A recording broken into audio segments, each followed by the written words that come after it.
This slide shows an illustration of the steps involved in a typical short sale. Obviously, they're not all quite as clean and linear as this, but for purposes of example, this will serve as a general case. So in the beginning, there's listing paperwork to sign and the additional paperwork required for initiating a short sale, the authorization forms, the hardship letter, the financial information, the bank statements, pay stubs, and all that material. Once that's collected, and that can be anywhere from a day or two if the client's organized and together, to a couple weeks or more in some cases when you have to chase someone around. But once that's collected, it can be then compiled together into a short sale offer package, proposal, and then sent off to the servicer or lender. This is one of the first places where you can run into problems on the dealing with the bank side of things. Many times you will send something to the lender, and in spite of the fact that you have a fax received receipt, they do not have record of it. This can happen once, it can happen twice, it can happen 10, 15, 20, 25. We've gotten to the point, I think in some cases, where we fax things upwards of 50 times without receipt. At that point, you put it in a FedEx envelope and you overnight it and get return receipt. But it's a key factor to get the package acknowledged, because without that step, there is no initiated process from the bank side, and it just extends the timeline to get the closing done. Once the listing package has been received by the lender, in many cases they will open a file and start the clock to getting a negotiator assigned, which is great. In those cases, the timeline from when an offer comes in to when the approval can be had is significantly shortened. But many times they won't. They will not open a file until the offer is in hand. And in those cases, there's not much you can do. You just have to wait till the offer comes in. Once the offer has been received, then we can get to work on opening or putting together the offer package.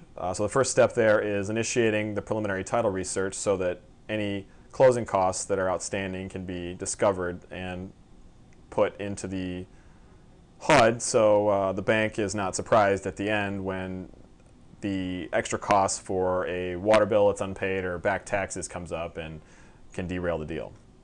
So the offer is put together with the title research and any other supporting documentation that's required at this point and submitted to the lender. And then once again, you need to verify receipt. Once, twice, 10 times, whatever it takes.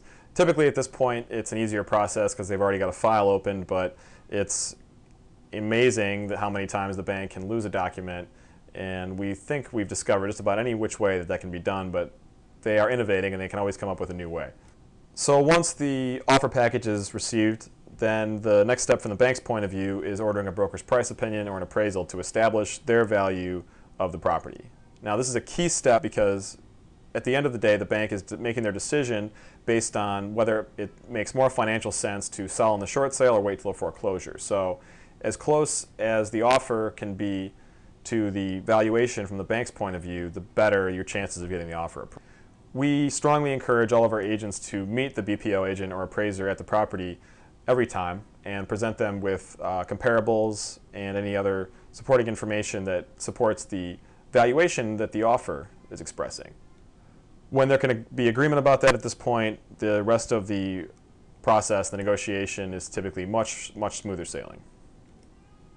After the BPO is completed, it'll take anywhere from 1 to 2, sometimes 3 weeks for that information to make its way to the negotiator handling the file, and at that point they will typically ask for any additional required or updated documentation. So by this point the bank statements or the pay stubs may be outdated. They will ask for those.